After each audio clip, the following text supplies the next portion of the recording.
Okay, let's see how this goes. How's it going, guys? Angus here from Maker's Muse. Thank you so much for joining me. I'm going to make sure that chat box is visible. Thank you so much for joining me for this Patreon private stream. I just sent a note out to everyone on Patreon so hopefully they'll get it and jump in. We've got 19 actually so far, which is really, really good. So awesome to catch up with you guys. I really appreciate your support over on patreon.com. And this is my time with you to discuss any questions or comments you might have in the wonderful world of 3D printing, anything I can assist you with directly, anything you might be curious about, and to share with you the behind the scenes on what makes this channel tick, and what I've got planned, which is a lot of things. Damn, no flamingos. Not today, it's just a boring shirt. I'll save the flamingos and the stingray shirt for special occasions. I should wear them again, actually. We've got Pablo, Teresa, thank you so much for joining. 3DP Iceland, Mike, NPG 3D. Ron, thank you so much for coming in. Sean, really, really appreciate it. There I am, indeed. So today I'm going to have a chat with you. Fire away any questions you like in the chat. And of course our neighbours are angle grinding, which hopefully won't be too disruptive because just, you know, why not? I'm streaming. That's angle grind. It's how it works. And we got JT, welcome, and Chris. Now a few people did drop some messages in Patreon, which I'm going to try to get to and try to cover as well. But by all means, just drop them in the chat and we'll go through them one by one. Patreon's so hard to navigate through as a creator, I gotta admit. It's got 3 different tabs where people messages can show up, and they get buried with people changing their pledge amounts, so I apologize in advance if I miss anything. Let's see if I can grab it. Here we go.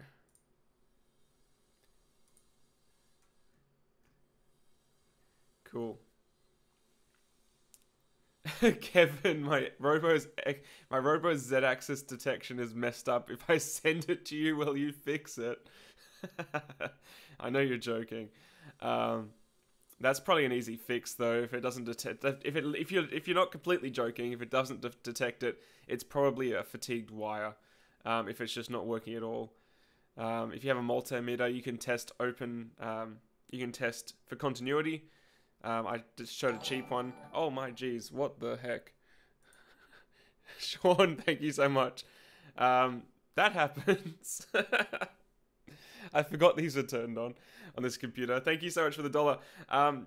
Yeah, Kevin, it's probably an open wire. If you're not joking, it's probably an open connection. But yeah, no, guys, it's interesting to touch on that I do get notifications from people all the time wanting me to fix their printers, and I need to reiterate that I'm one person with a lot of people. Hey, it did a GIF. I'm one person with a lot of followers, and it's pretty much impossible for me to offer one-on-one advice normally. So that's why this is a special occasion.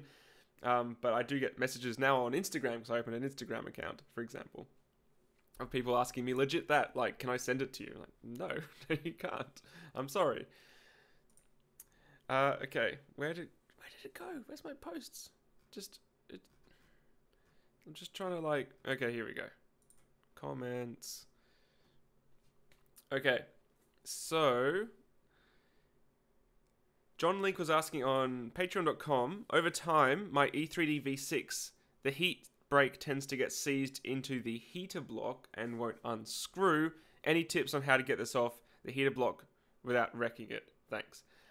So what I believe John's referring to is, especially after a long amount of time and use, plastic can get between threads in the E3D hot ends, and that can corrode and char and turn into basically like a Loctite between threads.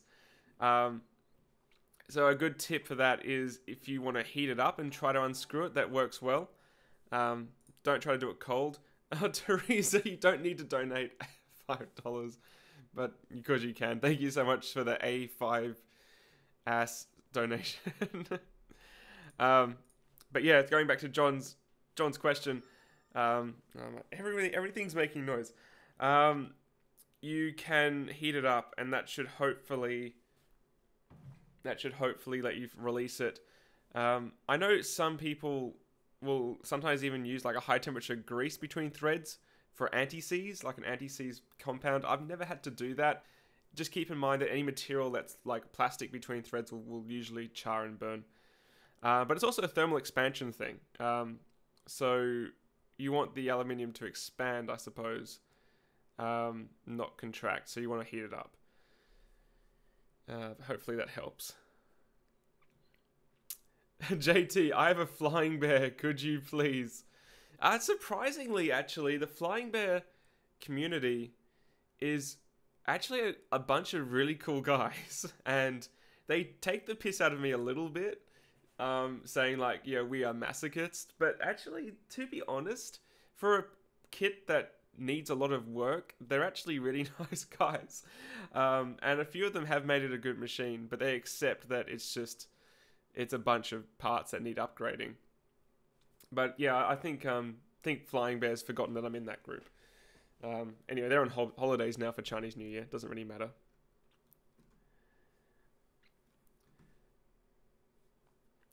Ron, would I put your X5S together for you? Yeah, that machine's coming at me highly regarded. I got a bit of flack from some people not mentioning it in my $200 to $1 million printer video. But it's a kit, and I try to shy away, as you would know, from kits in those recommendations, because I don't recommend kits for first time users unless you are technically minded.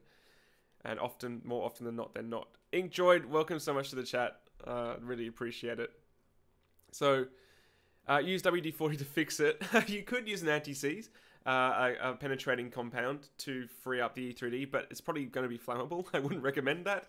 Going back to the E3D hot ends, I would recommend carefully heating them up and using 2 pliers to twist the heat break off the hot end block. And someone subscribed. Alex, thank you so much for subscribing on this private Patreon stream. Let's go to another one that was left on that thread. So as I said, I'd answer comments first over on Patreon, which were left for people who might not be able to make it. Shane was asking, "G'day Angus, I was wondering how much does ABS shrink when you're trying to get a specific size?" And that's a good point. It does have a specific shrinking ratio, but because we use infill, not solid blocks, we can't easily calculate it like you can with injection molding. Now, with injection molding, they do account for shrinking ratio on ABS parts, and you need to be very careful with uniform wall thicknesses, because you get obvious deformation of the part if you don't account for it correctly. It does have a specific amount. I'm tempted to say 0.95 or something, but I don't remember. But what I would recommend doing for most people with 3D printers, and I'm actually going to revisit it, is printing out a 20mm calibration cube. I did a video on this ages ago, and quite rightly people said, okay, well, if my cube's not the right size, what do you do? So I'm going to revisit it on saying what you do. So if your cube's too small and you're putting an ABS, you might have to account for that shrinkage, or maybe it's your E-steps that need considering. E-steps is how much your printer moves per step, well, per how many steps your printer needs per like millimeter of travel, and you can tune these properly. A lot of Chinese printers come with poorly calibrated E-steps, and that means the printers aren't accurate out of the box, and you need to tweak them to make more accurate prints. Which is another reason the tolerance gauge test is useful, because you can figure out if your prints are printing out too large or too small, and to fine-tune your gaps. Hey Shane. So yeah, I'm sorry I can't give you an exact number, but it does shrink by a certain amount, but it does depend, the part size you get does depend on the infill ratio and that sort of thing. Volume is a little bit low. It is a different microphone, guys. It is... Can I turn this up? No, the gain is at max. Oh wait, no, it's not. Test. All right, I bumped the gain up a bit. Hopefully it won't peak. This is a different microphone setup. Hopefully it's not too low for you guys. Thanks for the appreciate it. I want to make them all consistent across the board. And also, today is not an energy drink. It is a ice latte. Okay. Next question on the Patreon post was from Pillar Lightnier. I'm so bad. Australians are terrible with international names. I'm so sorry. Hi Angus, and thanks for the notice. My problem is with the Z-stop screws on both my Ultimaker Original Plus and Wanhao Duplicator i3. They move. The bed won't stay leveled. Any ideas short of super glue? This is a huge problem. Particularly, I worked with the Z-Morph 3D printer. What he's referring to is some machines, they either have the screws on the bed or they have a screw that the Z limit switch touches, and it's like a spring-loaded threaded screw that vibrates and changes because as the machine vibrates, it slowly unscrews itself. You're saying any ideas short of super glue, but actually a semi-permanent thread locking solution is the best way to go. Super glue is not good enough. It's not suitable because it's too strong. It will be too rigid. But you can get these semi-permanent thread locks like from Loctite that are designed to basically turn the whole screw surface into like a nylock nut where it won't easily vibrate loose. And I know some people use that sort of system on the Z-axis limit switch screw because it changes. Otherwise, some people use like double nut systems, but that's a bit tedious in my experience because double nuts will stop things from moving, but you have to adjust them and then tighten it down and it might be wrong. So I would recommend a semi-permanent Loctite for that. But yeah, that's absolutely true. The beds do vibrate and those switch screws do vibrate loose during printing. It's really frustrating. I just saw a bit of lag there. Great. Hopefully it's not lagging too bad for you guys. Volume is better. Excellent. Excellent, excellent. And it is a condenser mic, so you'll be picking up everything, including the ice cubes in my drink. So going down through the chat, Brian is asking, Angus, do you plan on doing anything related to water cooling? To be completely honest, not anytime soon. Water cooling is a very cool concept. Cool concept. But for 3D printing, I think unless you're planning to do a fully enclosed printer with an actively heated build chamber, it's not really worth your effort and time. Water cooling can make a hot end more compact, but you need to be able to pipe water to that hot end. And that's going to add a lot of extra cables and extra pipes to your assembly. Not only does this add drag and further restrictions to how your machine can operate, but if they burst or fail, then you're going to have water all over your printer and all over the electronics. And I mean, water cooling in the PC industry is hugely advanced, and that still is like a really big issue. So to make a custom water cooling loop for a 3D printer is something that I'm not really confident with doing yet. And I don't really see the point of doing over air cooling unless, again, I am doing a printer that's completely enclosed, where the hot end is within like a 100-degree chamber and it can't diffuse heat. It needs to be sucked away with water cooling because you need a radiator for water cooling, like, you know, with your car. So you're going to need to get a radiator external to the chamber, suck the heat out through the water, vent it with the radiator, then pull it back into the chamber. That's when water cooling makes sense to me. There is a machine, I've mentioned it before, called the Dice 3D printer that is gorgeous. I believe it's designed by a French guy. And he uses CNC machining and a water cooling loop, and it's just beautiful. But I think that's more because he can, rather than because it needed to be done. And that's how I feel about water cooling currently. A lot of people want to do it just to see what happens, but I don't think it's necessary quite yet in most printers. Only if you're printing very high temperatures.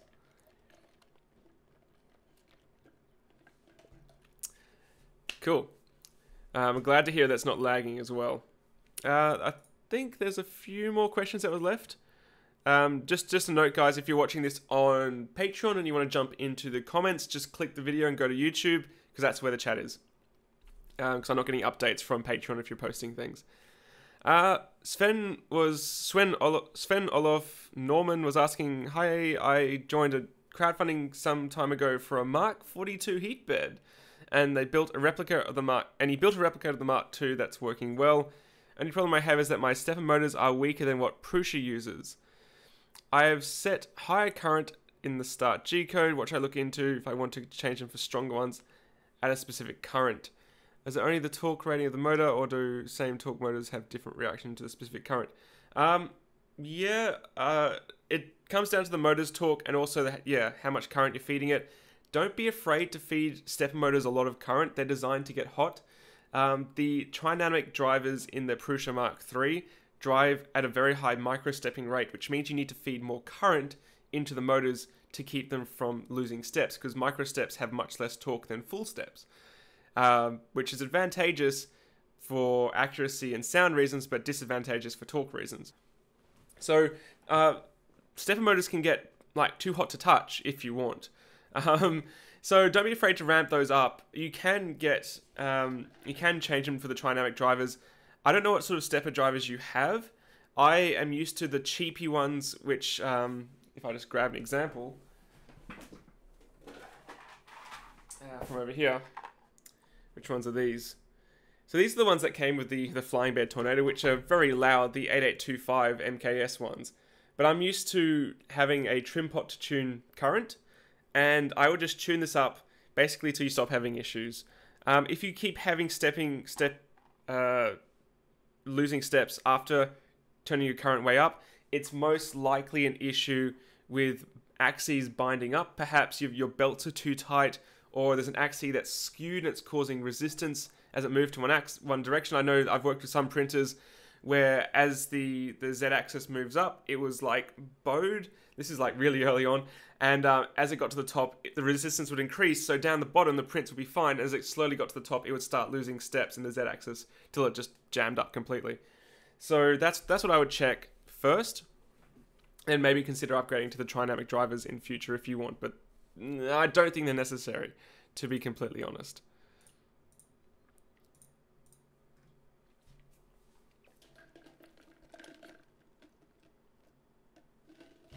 All right.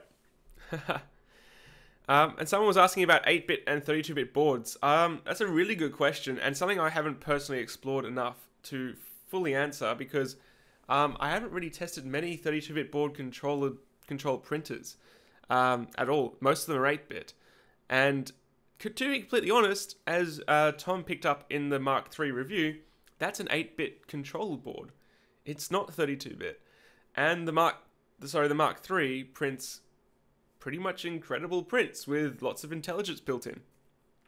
So I think we still have a bit of headroom for the 8-bit boards, but 32-bit is definitely needed, I think, for deltas. For the highest speeds that the motors operate, because they're all operating at the same time for pretty much all moves, I think that's where 32-bit boards play into its favor. But I haven't really played enough with deltas. I'm not a huge fan of deltas, guys, I'll be honest. The build volume doesn't make sense to me for what I print, which is why you don't see them very often on the channel. Yeah.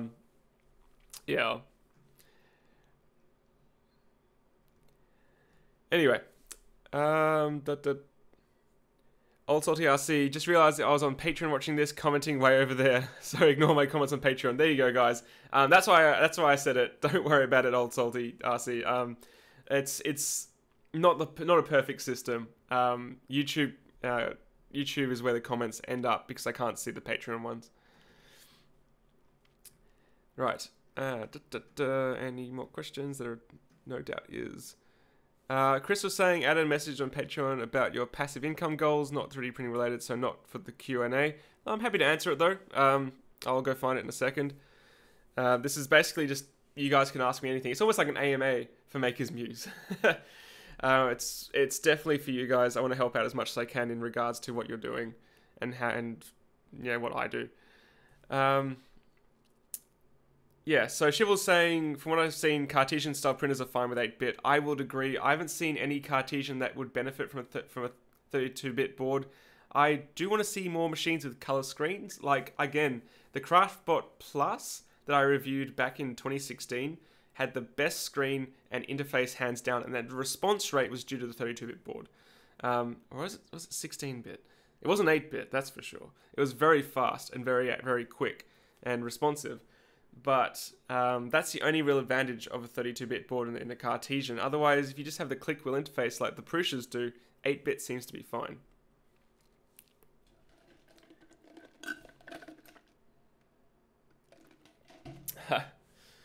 Ron's saying, I'm going to upgrade my X1 to 500 by 500 by 500. I'd love to see a cantilever printer that big.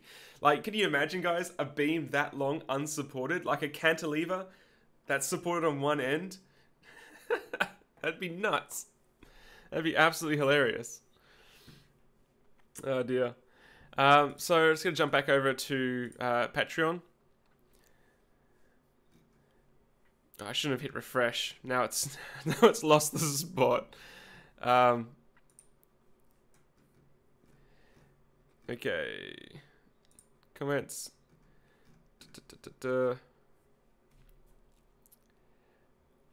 So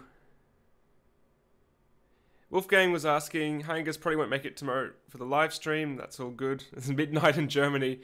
I totally understand, guys. Time zones suck. But I do have a newbie-ish question. My Up Mini is doing approximately 50 millimeters a second. So far, so good. But I don't understand exactly is, for the example, a Prusa Mark IIs does 200 millimeters per second. Doesn't mean the Prusa would be 4 times faster. Not really.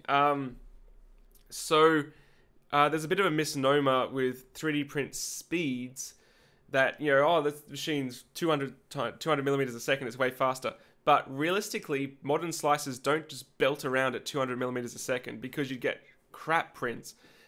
They need acceleration curves and they need allowances for small details and that sort of thing. So they'll ramp up to 200 on a straight. So infill might be really fast and that sort of thing. But for detailed outlines and small details, a print that's set off at 50 versus 200 will probably be about the same speed.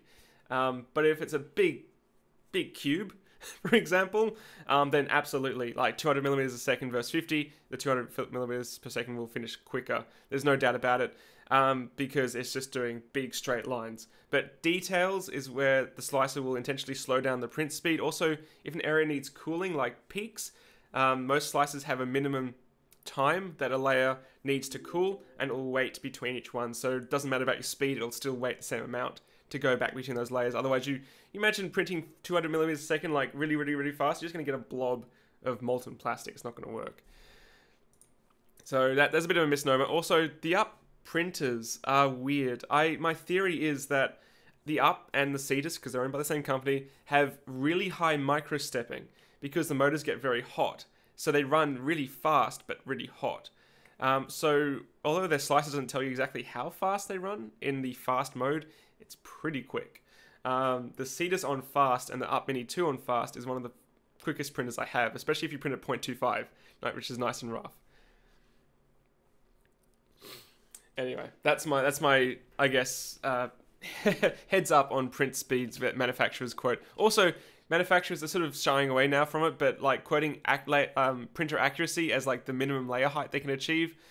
Like a lot of printer companies used to say, oh, printer accuracy of 0.05 millimeters. It's like, no, that's just like 50 micron printing, which is stupid and no one would do it. Anyway.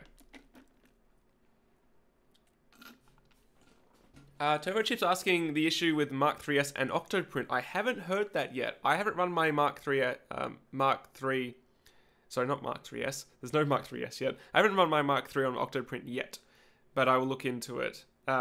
That sounds like something that Tom will be more experienced with, to be honest, but it shouldn't be much of an issue because Joseph did design it to take a Raspberry Pi. So it should work, but if there's an issue, I'll look into it.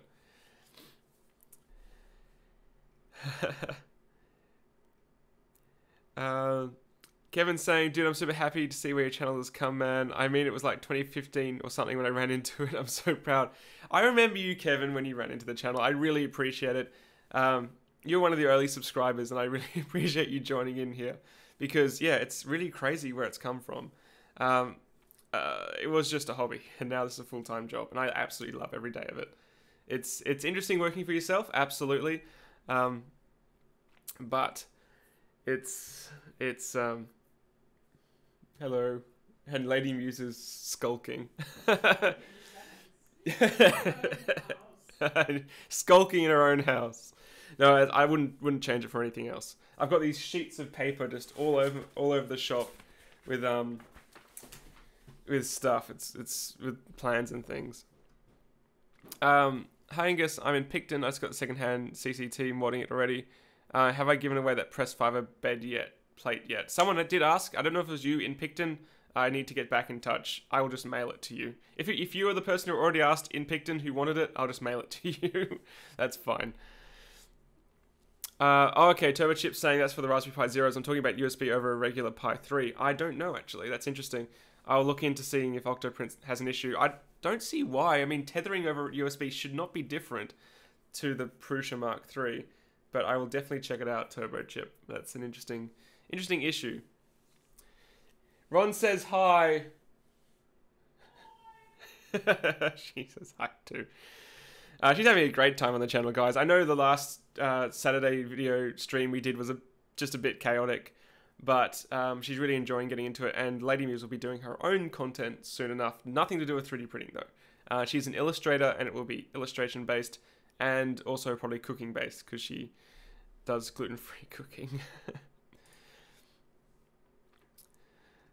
Chris was saying, more about your passive income goals. I will read this one, Chris. Than 3D printing. Something for you to look at if you get time, checking out adding videos to DTube. It mitigates the risk with YouTube and perhaps earn a little bit more dollars.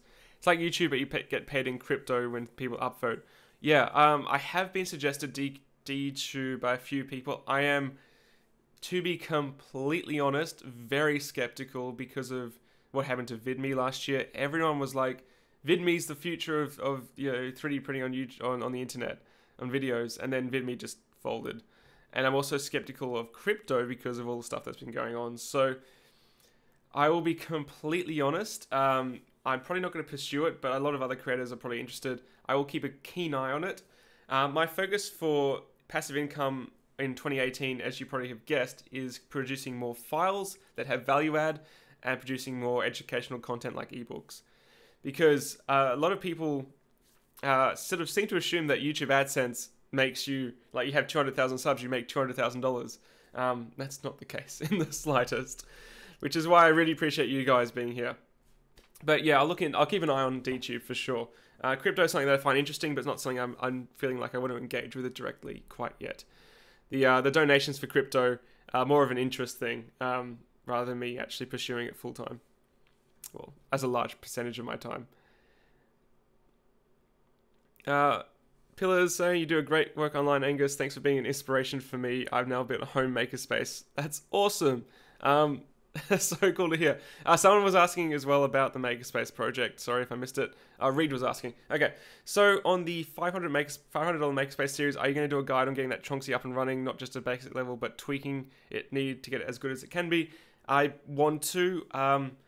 I have a list here of videos that are planned, and it goes from now up until the end of March, and it's not on that list, unfortunately. But I am going to do the project video, which may feature how to improve it and link you guys to upgrade files. But it's ridiculous how fast time flies. It's already halfway through February. I don't know where January went. But this is 2 videos a week planned all the way till March. And yeah, it's going to be crazy because I'm away most of March. But I will definitely link people to the community and hopefully help people up and running with the Tronxy X1. I really only choose it because it's low cost and it can be upgraded quite easily. But I can't spend a lot of my time upgrading my personal one because of other commitments. It's a shame. I need a clone of myself. I really do. I need an Angus too. Simon's saying, going back to Lady Muse, my wife is celiac. Please get Lady Muse to do a gluten-free channel. I'm trying to. That would be cool. She's very passionate about it. Oh, she's an idiot too. Give me. You're interrupting a very important stream, you realize this. Yep. Whee! There you go. This is Lady Muse's contribution to your day. No. Bye-bye.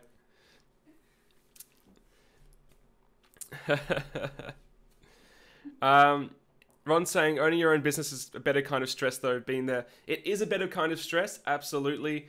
It's a different kind of stress.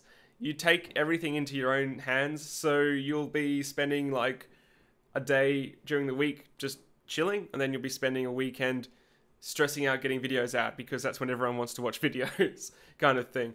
It's interesting. It's just how it is. And yes, that was Pusheen, absolutely. There is no more drink left. I don't believe there was any more questions that came through on Patreon. I'll just double check. If not, I'll just let you guys know what's going on with the channel. No, I think that was it, which is awesome. So by all means, keep asking questions in the chat. I really appreciate it, guys. It gives me things to talk about. But yeah, as I mentioned, I've got a whole plan here of videos till the end of March. We're going to be covering our first Makerspace project using the budget Makerspace setup, which I've mentioned before. We're going to be doing the Prusa Mark III review. Now, Tom just dropped his. I'm going to be a little bit more harsh than Tom's video. It's a magnificent machine that deserves the praise that it's getting, but there's a few things that I want to see improved even further, because I am never 100% happy with anything. I will always find something to complain about. Otherwise, it's a fantastic machine. I'm going to do some more Mesh Mixer videos on the artistic side of Mesh Mixer. So a lot of you guys will probably be wondering why I haven't touched on the mesh mixing side of Mesh Mixer. That's because it's Mesh Mixer is really designed for like artistic use, you know, for making crazy mashups of mesh files. So I'm going to be going through the tools that you use to create artistic STLs, like by combining things, push and pull, like sculpting, make pattern tool, that sort of thing. For the more artistically minded of you, who might want to make crazy meshes out of other things and just join them together. Yes, this is live. JY Dougal. Sorry. it's live. I'm live. I'm here. NPG 3D, what's going on in science? You showed interest in acquiring a vibrometer. I'm very much looking forward to more scientific analysis. Yes, I have one. I bought a vibrometer. It cost me a lot of money, and it's one designed for quadcopters. I bought it in the end of last year, and this is classic with Chinese companies. I'm trying to get it up and running now because I didn't have time last year, and the company just doesn't exist anymore, so I can't find the software for it. You can get apps for your phone that use the accelerometer to put out a vibration graph, but I did start looking at it again, and I am looking at pursuing it further. I do have a power meter, and that's another video I'm planning to do, is to figure out how much power these printers use. I know some people have done similar videos on YouTube, but I want to look at like the large proportion of my machines, from the most simple PLA machines all the way to the large ABS ones, and see like what the power difference is on power usage, because we don't really know. I know my power bill is quite high, but I don't know like which machine's using the most, which is important. And I want to find that out. Teresa, am I going to do a retro controller for the Pimp Your Printer thing? I really am planning to. I would like to. I do want to do like a joystick or like arcade buttons for the printer upgrade. We'll see how we go. 3D Pre Iceland, did I get my 3D your Z Hop question here in chat? I'm not sure if I did. Let me see if it was here. Oh, here we go. 3D Pre Iceland, how come Z Hop results in a string issue on print with some filaments but not others? That just comes down to the type of material that you're printing. Ooh, what was that? Old Salty, thank you so much. Chipad, a $20 donation doesn't look like ass. Maybe you would make more money. Thank you so much. I really appreciate that. Yeah, the $5 Australian is definitely the most favorite of people. But it is 20 is very much appreciated. Going back to 3D Pre Iceland, it definitely comes to some materials. I know with ABS, for example, they've got different types of ABS. Some are better designed for example, extrusion processes, like making filament, and some are better designed for flow rates, for like lower viscosity during flow, for injection molding. So what they'll do is use that type of ABS for the injection molds, But if you use it to make filament, you'll get really crappy, stringy filament that doesn't break cleanly. You get lots of spider webs. Also, it depends on the general properties of that material. For example, PETG tends to be very, very fluffy. I think it might have something to do with the higher glass transition temperature that it has compared to the lower glass transition temperature it has compared to something like ABS or polycarbonate, for example. But it just comes down to the fact that even though you're stopping extruding, you're not really stopping. Even if you retract, you're not removing pressure. That's a fallacy. The material can still get pulled out like a spiderweb if the cooling and the material properties are right. It's sort of like hot glue. You can grab hot glue and just pull it, and you can make a massive long string with hot glue just from a point without extruding anything, just because the glue just pulls itself out as it cools and just keeps going. That's why I think like PETG is very stringy. It has that kind of property. I'm sure there's a word for it, but I don't know. It's I've definitely experienced it. Changing your temperature can help. With the Prusa Mark III, I had to drop the temperature from the defaults because it was doing that a lot. I had to drop it down to about 200 degrees C because the default was quite high for printing PLA, and I was getting a lot of that sort of stringing on retract and Z-Hop. Yeah, hope that helps.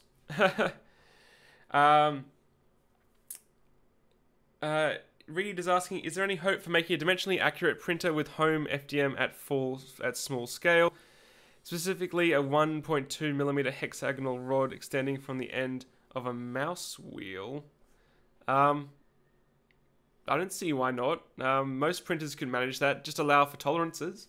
Remember, there's no such thing as an exact number in the terms of machining or manufacturing world. You need to allow for plus or minus. So make your part slightly smaller than it should be, or allow for a bit of wiggle room. I don't see why not. Most machines should be able to do something pretty accurate. If you're talking about 1.2mm in diameter, though, FDM is really not designed for that. It's going to be, even if you can achieve the accuracy, it's going to be too fragile. The layer height, the layer accuracy, layer bonding strength is too poor. It's not going to really do it for you. It's not going to cut it. You might be able to do it lying on its side with like a 0.2mm nozzle. That might work. Okay, that's Shivel's got some cryptocurrency failure. BitGrail lost $170 million worth of Nano XRB tokens because the checks for whether you had sufficient balance to withdraw are only implemented as client-side JavaScript. Right. I'm not sure what to make of that. Oh dear. So it was a client-side check. And Java-based, which is never a great thing. Interesting. Very interesting. I just love the one that's just a website deleted and said penis. I just can't get over that. Oh dear.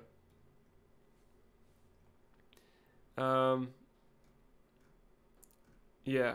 Everyone's saying extrude your hexagonal rod from 1.75mm filament. Honestly, I think it's too small. 1.2 is just stupidly tiny.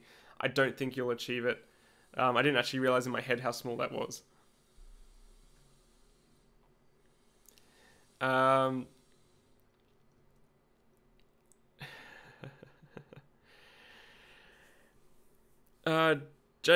McDougall is asking, wondering overall what your costs to produce your objects. Don't worry, French and Scottish names.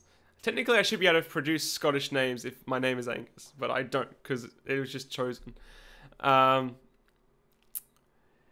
What are the overall costs to produce the objects? Honestly, I have very low overheads for my prints because I get the printers for free and I get a lot of the filament for free.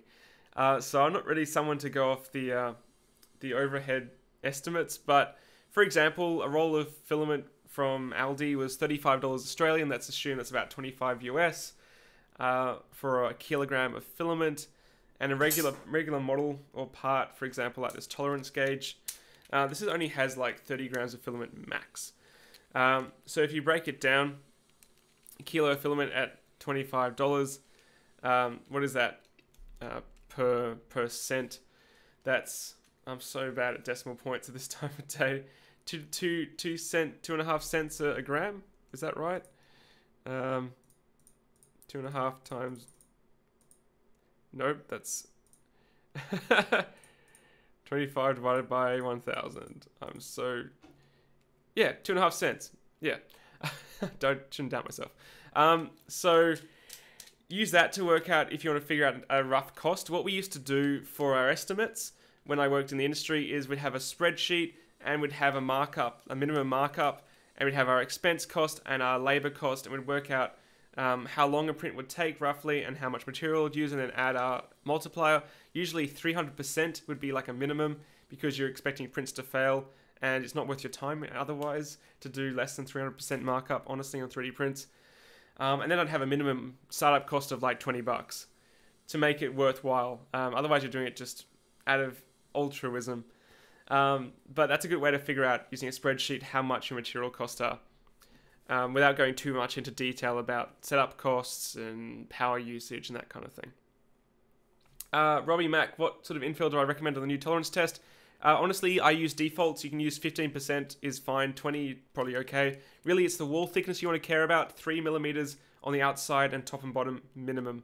That's really what you want to avoid it, breaking easily, and it gives these little tabs a nice bit of strength as well. Yeah. Did I see, Shane, did I see your fishing rod holder with no hand design or Facebook page? No, I didn't actually. I'll try to check that out afterwards. That sounds interesting. Sean is asking, a markup of less than 200% is not worth it. Is that correct? Look, it depends on the industry, and this is something that I've had to learn over a long period of time. With 3D printing, expect things to fail, expect clients to not pay, expect there to be disputes, and expect there to be issues. 200% isn't worth your time unless it's a perfect world and there's not going to be any issues. But there's always issues, so I usually mark up more than that. But the thing about 3D hubs, which is now changing because 3D hubs have changed their terms, is people were just, they weren't paying for anything. They were using like university printers and things. They were getting stuff for free. They weren't paying for power. And they were just undercutting everyone, charging like ridiculously low amounts for prints, and it became unsustainable. If you want to be sustainable, you have to offer that differentiation factor that lets you charge for that rate, which is like professionalism or maybe design services, that sort of thing that lets you charge for a realistic rate that makes it sustainable. JT, 3mm or 3 walls top and bottom. Not 3mm, that's pretty thick. Just three walls. So that would be, if you're printing with a 0.4mm nozzle, that would be 1.2mm thick of top, side, and bottom of wall, which gives the part a strong enough outline or skin to make it work. Cool. Again, I'm working on a whole business strategy ebook. I'll give you some sneak peeks actually. Talking about where's the page? There's a lot of pages. Yeah, I've lost the one that actually talks about getting money. Oh, here you go. Yeah, this is the one. This is the chapter about getting paid. So talks about how you need many passive income streams, not just one, like many fingers, many pies. Talks about passive and semi-passive income, and it talks about all the different sources. So you can print on demand, you can do design services, you can do consulting, you can do training, you could rely on AdSense on YouTube, you could do this model on Patreon, with you dudes. You could do donations. Basically, that's something I'm working on. All sorts of different ways to make it sustainable. Not just one source. So I wouldn't just print on demand and just do that. That in 2018, I don't believe that's sustainable. business plan on Sketchpad. It's how I run, man. I was not joking in that video over the makerspace. I use these kitty markers. They're like really thick. They don't dry out easily. They're cheap. They're colorful. It just inspires me. I don't know why. I like it. Ron saying loved Joseph's print farm video. If you guys haven't seen Joe Prucha's print farm, it's nuts. It's like something like a ton of filament a month or something. Yeah, 600 miles of filament a month. Absolutely crazy. Absolutely nuts. And he's printing out, like, each printer takes 23 hours or something to produce one set of parts for another printer. So he's got it down to one bed, which is awesome. Kevin, hey Angus, when can I write the foreword to your book? Well, you'd definitely be getting a draft copy for sure to check it out. I haven't decided how it's going to launch, and it's going to take a while because, again, running your own business, you have to do everything. There's a section on doing your taxes as a sole trader as well, which is only going to be like a rough guide because I'm Australian, but that's something I've had to learn. I didn't study economics, or I didn't go to university to study how to become an accountant. I've had to learn it. I've had to figure it out.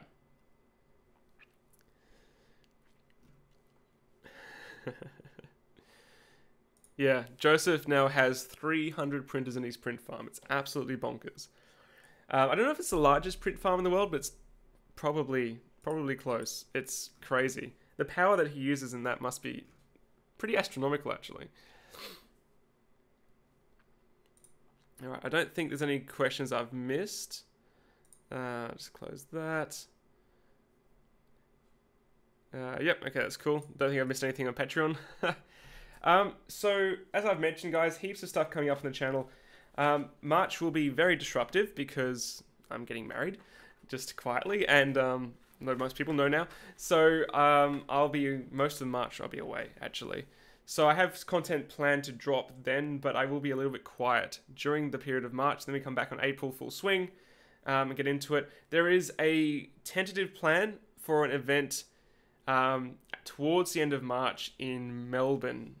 Just quietly, there's a plan for a 3D printing meetup in Melbourne at a 3D printing store there with a few manufacturers. It's going to be pretty cool. I can't announce anything until it's completely set in stone, but I am working on making that sustainable for me to come down to it, which should be pretty cool.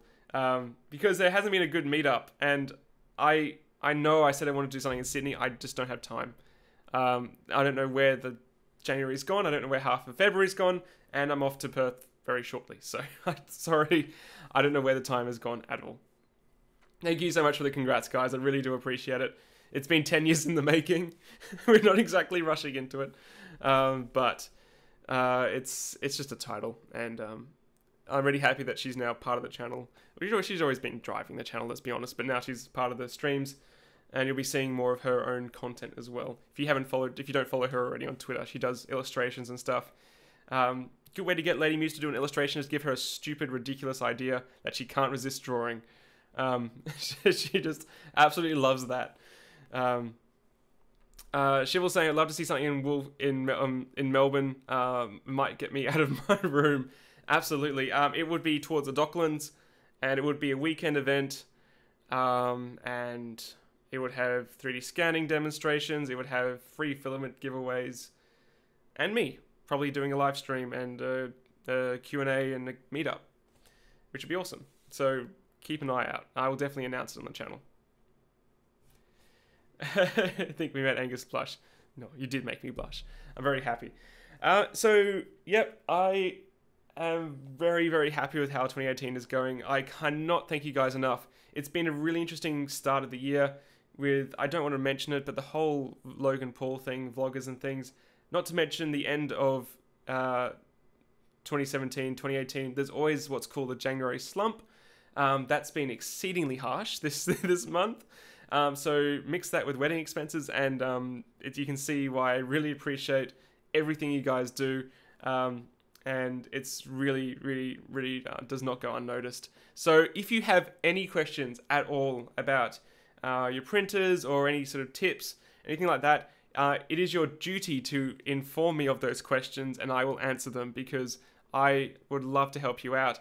I mentioned before that I get requests from all around different platforms, Facebook, Instagram, this and that, emails. I don't generally answer them, but you guys are here supporting me, and if I can do anything, it is to help help give back to you guys what you're giving to me. So by all means, ask questions if you have them. What's her Twitter handle? It is @fatceliac. That's FATCELIE. How do you spell celiac? CELIAC. CELIAC. So fat celiac. GTH, can I do a Fusion 360 Constraints Part 2? Constraining an ellipse segment is kicking my tail. That would be difficult. Just a quick trick would be to use construction lines. So constrain the lines, not the ellipse. So you can put lines between different points, and then you can constrain them to be horizontal or vertical. That's probably the easiest I can recommend. But yeah, I might do another Fusion 360 video if it fits into the schedule. I really would like to. Again, it's pretty crazy here. Have I tried Clipper, Daniel? No, I haven't heard about it till this morning. I saw someone mention it on Twitter. I have not heard of it. I will look into it. Yeah, I saw that Chuck hadn't heard of it either. But if it looks interesting, I'll definitely start checking it out.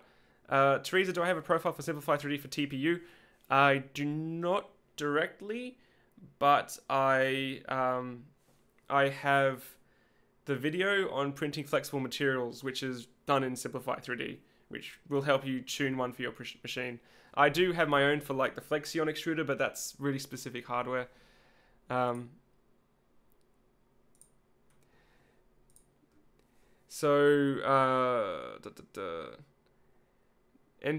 3D, they could get a wedding top of themselves, 3D printed color sandstone.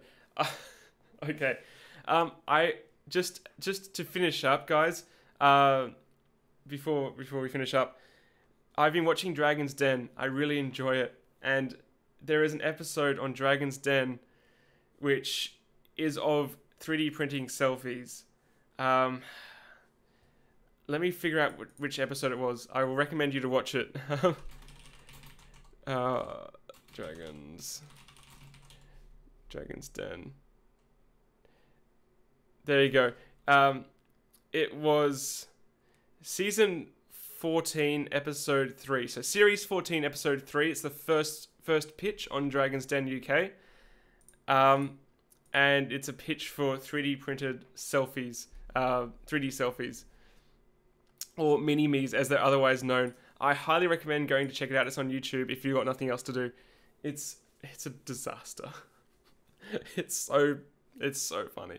I love it. It's really good.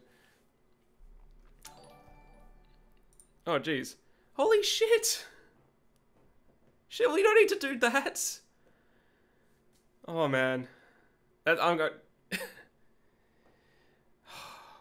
Dude. If you're in Melbourne, I'm going to personally give you a hug and shake your hand. That is amazing. I will inform Lady Muse straight away. That will go straight. Thank you so much. Oh, man. You're an absolute champion. Man.